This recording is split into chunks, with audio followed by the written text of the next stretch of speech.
Bonjour, bienvenue à cette nouvelle vidéo de formation sur la série des questions et réponses relatives aux énergies renouvelables de type photovoltaïque. Dans les dernières vidéos, nous avons répondu à la première question sur les types d'énergie solaire, également sur le principe de fonctionnement et la définition de l'énergie photovoltaïque. Et actuellement, on va partir à la quatrième et à la cinquième question. La quatrième question, c'est pratiquement les étapes de production d'une cellule solaire de type cristallin. Et la cinquième question sur les dimensions d'une cellule solaire de type toujours cristallin. On va commencer par la question numéro 4. Donc, en ce qui concerne les étapes de production d'une cellule solaire photovoltaïque, nous avons déjà préparé une explication sous forme d'une vidéo que nous avons déjà publiée auparavant. Alors, vous trouvez la vidéo voilà, dans la liste des vidéos publiées auparavant. Je vais partager avec vous le lien de la vidéo pour que vous puissiez également et pour pouvoir savoir exactement les étapes essentielles. Alors, vous trouvez ici dans cette vidéo une description détaillée de la production d'une cellule solaire de type monocristallin ou bien d'une cellule solaire de type polycristallin depuis le sable jusqu'à la cellule solaire photovoltaïque. En ce qui concerne la question numéro 5 sur les dimensions de la cellule solaire photovoltaïque. En ce qui concerne les dimensions, lorsqu'on parle de la cellule ou bien de module photovoltaïque, un module photovoltaïque se compose par un ensemble de cellules connectées en série ou bien en parallèle. C'est les dimensions des cellules qui vont par la suite déterminer les dimensions de modules. En ce qui concerne les dimensions des modules, vous trouvez que les dimensions standards ou bien les plus utilisées au niveau du marché auparavant, c'est presque avec des dimensions de 156,7 fois 156,7 millimètres. Donc, ce sont les versions utilisées auparavant pour produire des modules solaires photovoltaïques avec des cellules 3 basse phase. Mais actuellement, au niveau du marché, on trouve d'autres dimensions des cellules. C'est toujours dans la tendance et dans l'objectif d'améliorer la performance et la productivité des modules solaires photovoltaïques.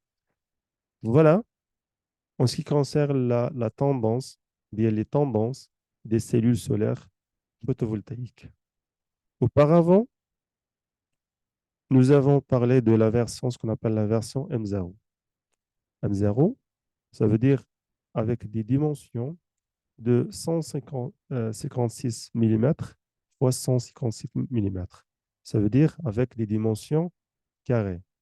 Parce que ici, lorsqu'on parle des cellules solaires photovoltaïques standards, ou bien des modules standards, les dimensions, ce sont carrées.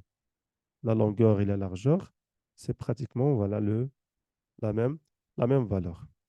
En ce qui concerne la version M2, c'est 15,6 cm fois 15,6 cm.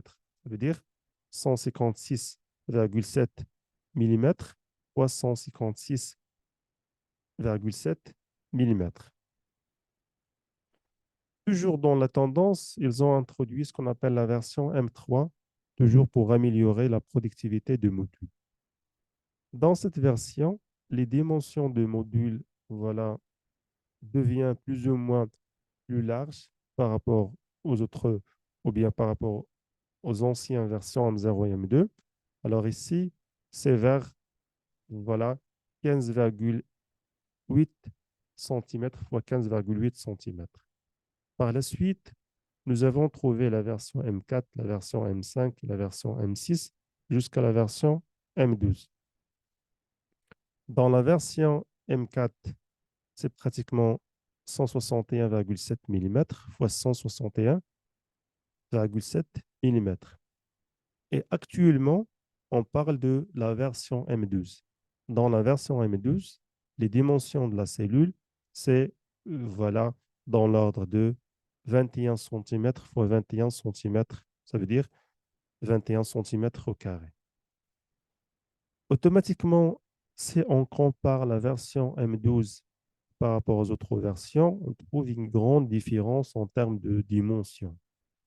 C'est automatiquement les modules à base des cellules M12 vont être automatiquement plus larges que les modules à base des versions, que ce soit M0, M2, M3, M4, M5, M6 ou bien M12.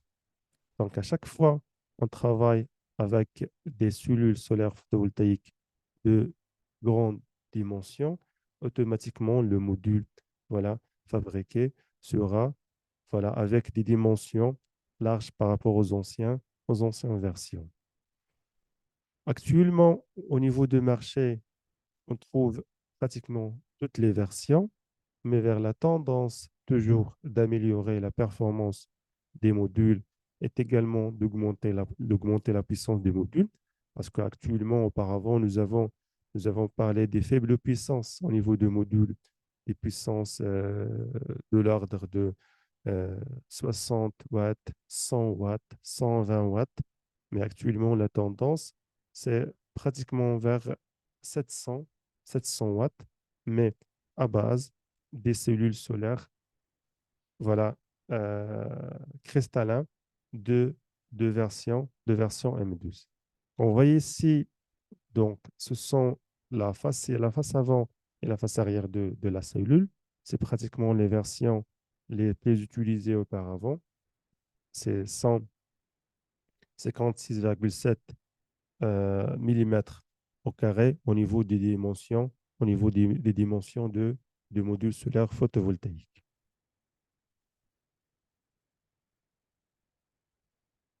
Voilà. Dans voilà la prochaine vidéo, on va essayer de répondre voilà, aux questions suivantes. Pratiquement la question numéro 6 sur les couches d'encapsulation d'un module photovoltaïque de type voilà, cristallin est également les dimensions d'un module solaire photovoltaïque cristallin. Pratiquement, les dimensions de module sera étroitement liées avec les dimensions de la cellule qu'on a discuté dans, dans cette vidéo.